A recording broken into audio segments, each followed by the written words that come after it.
هیچ عنوان نمیرم و نخواهم رفت.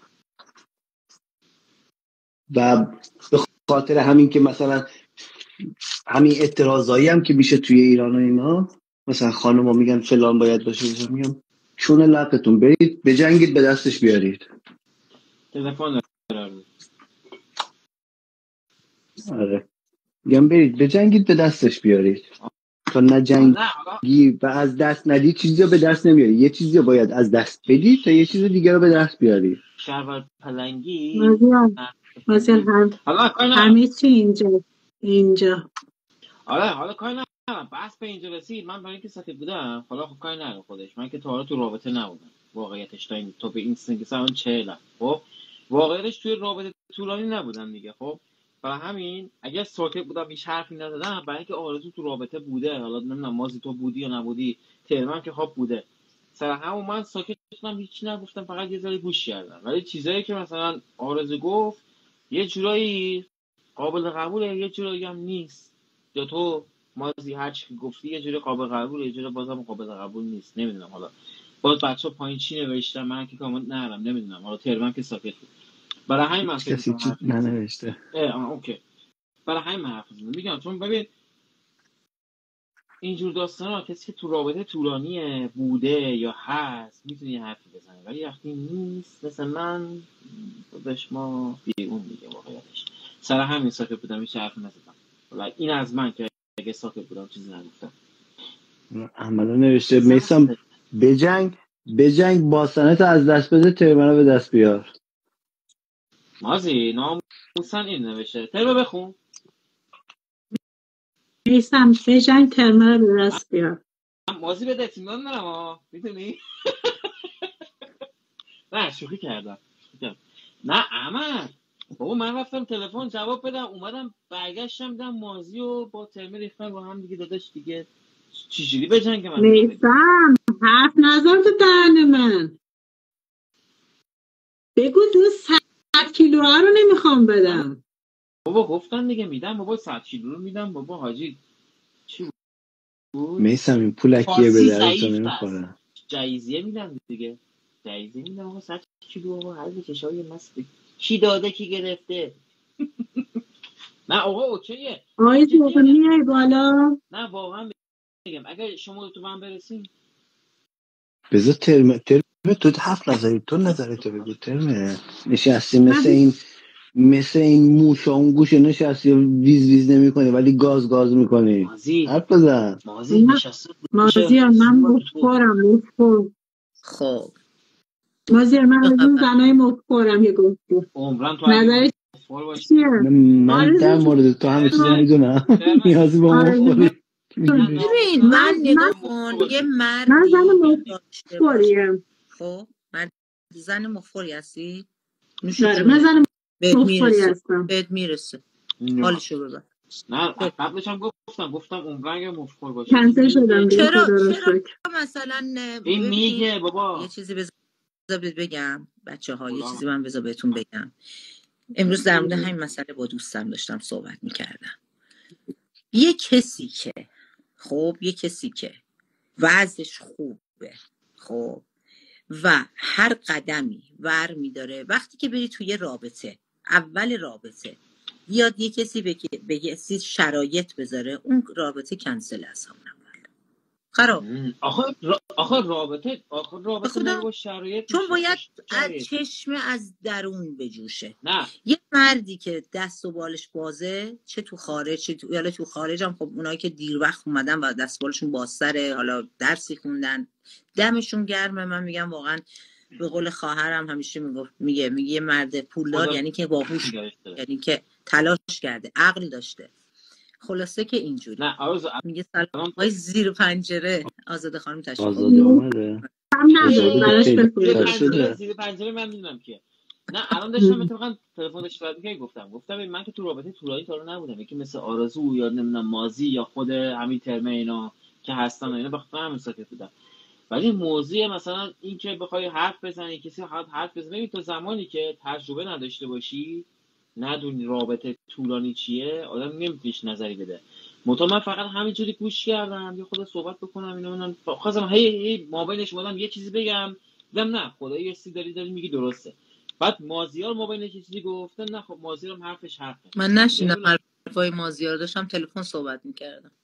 حرف حق خود جواب نداره، حالا مرد و زن نداره، حرف حق جواب نداره دیگه. آره دیگه سر هم من واقعیتش ساکت بودم هیچی نگفتم. بعد که تماشا یه دفعه کلمه قاطی کرد گفت هم حالا ما اینجوری که میگیم خانم اول هیچ رابطه این شکلی نیست. زیر پنجره اول هیچ رابطه این شکلی نیست. اول رابطه قشنگ همون 50-50 انجام میشه. انجام میشه. بعد از یک مدت کوتاهی اون 50-50 از بین میره. همونو میگم. به جای اینکه بهتر بشه از بین میره. آجی اصلا برای رابطه و داستان، حالا رابطه که میگی من بازم بهت گفتم من تجربه رابطه طولانی ندارم، ولی اگه بخواید رابطه و داستان ماستان صحبت بکنی اصلا شرط و مرد این حرفا چیه؟ اصلا دو نفر وقتی با هم شرطی با هم دیگه ندارن که نمیشه. ببین مثلا تو آلمانیا که میرن ازدواج کنن، اون توی محضر که میرن ازدواج کنن قرارداد میبندن با هم دیگه. قرارداد ازدواج میبندن. مثل ایران نیست که برن به زنها بگن که انقدر بهت میدیم. اینجا میرن قرارداد میبندن که من اینجوریم تو باید اینجوری باشی. اگر قبول کردن با هم دیگه میرن جلو. ببین مازی داداش اینو الان دقیقاً باید چی برای بچه پایین و آرزو و نمیدونم ترمو و اینو اون روشن بکن. من که خودم قضیه میدونم چیه، داستان چیه. بعد برای اینا روشن بکنی. تو نظری که داری میدی من میدونم نظرت چیه. یه نظری به قول افتنی هم ایران رو دیدی هم آلمان رو دیدی. خود من دیگه اینجا هم دیگه هم ایران رو دیدی هم آلمان رو دیدی. داری این حرفو میزنی. وقتی این حرفو میزنی کسی که تو ایرانه چه مردش چه زنش میگه تو ولی فلان میگه این حرف میزنه فلان شده. یا چی میگم تو نظری که داری میگی ایرانی و آلمانیه. بعد به قول گفتن دو طرف رو دیدی. قشنگ بازش بکنی، قشنگ توضیح بدی که چی ترمه نپره بهت بگه من مفخورم بعد از دستش بدی لام از دستش. من جدی گفتم. نه میسم اجازه بده. خب اجازه بده. من واقعیت گفتم، نه باهاش لج انداختم نه چیزی. خب به خودش مربوطه، دیدگاه خودش، زندگی خودشه. ولی من مفخورم، واقعیتشو بگم مفخورم. شوخی بود. نه این حرفا شوخی بود، اصلا لج اینا نره. نه من جدی میگم. آقا چرا داری میگه چیزا؟ من مفخورم، جز مفخورا رو دارم. یک سال کارامو تعطیل کردم و دارم زندگی میکنم راحت. سری که درد نمیکنه دستمال نمیبندن عزیز. ببین صبر کن. حالا کاری ندارم تا الان من به قول افتاد مشخصه مازر شوخی میکرد، ولی ببین مازر حرفی که داره میزنه حالا خودش نمیگه، من بهت میگم.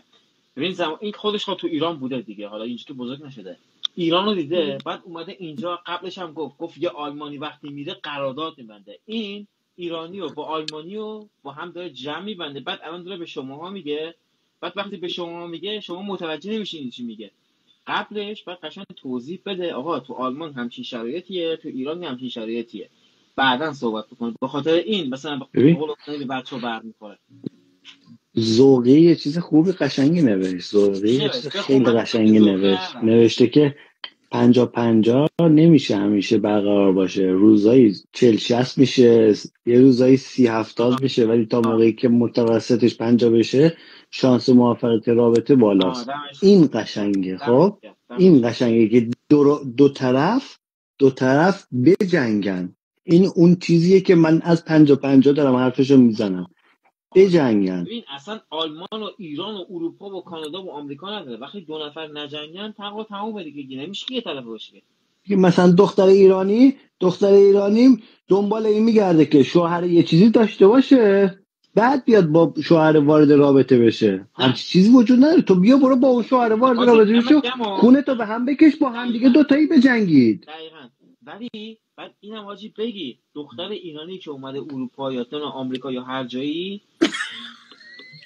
عاشق شدم مازی. نه میشد مازی سری گفت نمیشه. ترمی خیلی شبیه دختر بلوچایی ها. با خودش گفت نه چی بود؟ گفت بلوچ. یکی بلوچ گفت این وسط. تو بودی درسته؟ یکی بلوچ گفت. بگم بچه‌ها من فرق نمیکنه زن یا مرد، یک کدومش قوی تر بود باید یه مقدار حال بده به اون طرف ضعیفتر. من برام یه موتیوا کنم به عشق آقا ولی کلا زنها موجودات خاص هستن، دخترای ناز هستن موجودات خاص هستن. یه مقدار لحاظ احساسی، لحاظ توجه، لحاظ خیلی چیزای دیگه اون حس، اون حمایت رو، اون تکیهگاه بودن رو میخوان. میدونی؟ وگرنه که میخوان چیکار کنن؟ شوهر کنن؟ نمیکنن. خب اروپایی هم دخترای اروپاییش هم همینجورن. دختر اروپایی هم به قول معروف به مرد یه جورایی به تکیهگاه نگاه میکنه که مثلا یه جایی رفت اون مرد پشتش باشه. آقا حالا این یه چیز نرماله. یه مرد همیشه نقش یک محافظه‌گره واسه یک زن. ببین حالا یه چیزی بیا میسان ببینم چی میگه. همی کاری نداره. خب بگو کارتو بگو. کاری ندارم خداییشا. ببین من که ترمم که چهره. حالا مازیو نمیدونم، خودت هم که نمیدونم، کاری ندارم. از خانم‌ها سوال نمی‌پرسن چند سالتون. نشور کردم. از همتون بزرگترم. غلامم. سلطانی. ولی ببین تو سن بالا ما که مثلا تو سن بالا وقتی اینجوری صحبت میکنه، ببین سن پایینا چیه. خداییش بد چیزیه ها. جدی میگم. فکر کن. جدی میگم. با خدا میگم الان مثلا تو سن بالا ما که تو این سنی مثلا میگم 40 سالمونه 50 سالمونه اینجوری حرف میزنیم، خدا شاهده من قشنگ دقیقاً یادم مثلا 20 سالگی 25 سالگی وقتی فکر میکنم اون موقع این حرفو میزدم به دخترم میگفتم اینجوری اونجوری، بعد این حرفو میزد، بعد میگم خب الان مشخصه دیگه چرا اینجا اینجوریه چرا اونجا اینجوریه. میشوخه میگم و جدی میگم این حرفو. حالا کاری نداریم واسه صحبت کردن و شوخی و بگو بخند این داستان واسن. ولی خب خداییش ببین یه موقعی هست فرهنگ اون رو با فرهنگ این ور، ایران رو با اروپا حالا یا هر جای دیگه وقتی آدم مقایسه میکنه خداییش کاری نداره. میبینیم آقا برای من 80% فرهنگ ما اشتباهه، برای اینا 60% اشتباهه. خدا شاید چیزی که من فهمیدم اینجاها، چیزی که من فهمیدم، یعنی الان دارید صحبت میکنید من همیشه فکر میکردم میگفتم خب من اگه اینجوری حرف میزنم به دوست دخترم ببینم گفته اینم برگشت رفته گفته این حرفو من زده، خب من بچه بودم جوون بودم از اون شهر بعد این حرفو زدم، اونم حالا بچه بوده یه چیزی گفته، خب شاید اینجوری بوده. ولی وقتی الان تو لایو داریم حرف میزنیم با این سن و این داستانا وقتی حرف میزنیم این بنده خدا اونجوری میگه اون یکی اینطوری میگه، حالا کامنت که نرم تو کامنت هم بالاخره بچه‌ای من می‌نویسن، بعد میگم خدایا سن 40 خورده 30 خورده سالگی وقتی این حرف میزنی ببین دیگه 20 خورده سالگی چه بعد ازدواج هم میکنه یا 13 سالگی ازدواج میکنه، ازدواج بکنه دیگه معلومه دیگه. دیگه مادر من 13 سالگی از من، مامانم 14 سال تفاوت سنی داریم. خب یه چیزی بگم، با یکی از این بچه‌ها صحبت می‌کردم اینجا، میگفت مثلا تو سنای 50 سال خب مجرد میگفت که من یعنی اصلا نمیتونم با این دختر جوونا ارتباط برقرار کنم. مثلا میگفت حتی مثلا در اون خودش نگاهش این مدلی بود باور، میگفت حتی تا 37 ساله میگفت اصلا حوصله لوس بازی دیگه ندارم من بیام توضیح بدم توضیح بگیره. میدونی میگفت دیگه از این آره من این چیزا دیگه مثلا آخه الان مازیارم همینجوریه من فکر میکنم مازیارم همینجوری الان این با یه دختری لوسموس اصلا جور در نمیاد. میگه اصلا جور در نمیاد، اصلا میام بلند جمع کن برو دنبال زندگی. مازی چند سالته مازی؟ چند سالته؟ من 35 سالمه. 35؟ خب من 40م. نه خب تفاوت زیاد نداره ولی خب یه جورایی هم فکر می‌کنی اوکیه. پسر من 2 سال 1 سال 2 سال 71 که دیگه بزرگه ما. ترم صدات بس از ترم تلفن داره فوش میده مازیار داره بهت فوش میده. فوش میده. میگم مازیار دیگه دامنه کیساش کم شد، با دخترای لوس کنار نمیاد، با مفکورا کنار نمیاد، باز با کیا کنار نمیاد. همینه دیگه. من از اون موقعی هم که توی ایران بودم همینجوری فکر میکردم. اون موقعی که 16 سالگی که هم میرفتن دنبال دختر بازی و 500 تا دوست دختر داشتن و اینا، من اصلا کنار نمی اومدم. مازیار هیچ موقع کنار نمی اومدم. حالا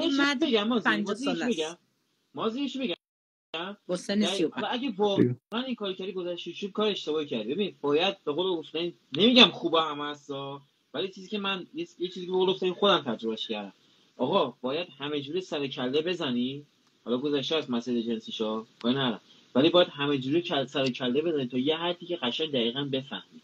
من اینو خودش شاهده اینجا گرفتم. سر و کله زدن رو زدم باهاشون، ولی این که بخوام خرج کنم و مفخوری بدم بهشون بخورن نکردم. سر و کله زدم باهاشون، راه رفتم، ولی این کارا انجام ندادم هیچ موقع. مفخوری منظور چیه؟ الان شما با یه دختر مگه تو رابطه نبودی چند وقت پیش؟ هستی هنوز؟ هستم هنوزم. رابطتون میشه یه کوچولو جان بگو. ببین مفخوری اگه حساب بکنی کاری ندارم ما زیارا کاری ندارم ها، حالا کلا به هم داریم حرف میزنیم، حالا گذشته شوخی که خنده، ولی اگه مفخوری بخوای حساب بکنی آقا مفخورشم من اروپاییشم مفخوردم، چه آلمانیش باشه چه کشورهای دیگه باشه، دیدم خدا شاهد دیدم، دارم بهت میگم بچه‌ها بودم فلان بودم، حالا خودم هم اتفاق افتاده بوده.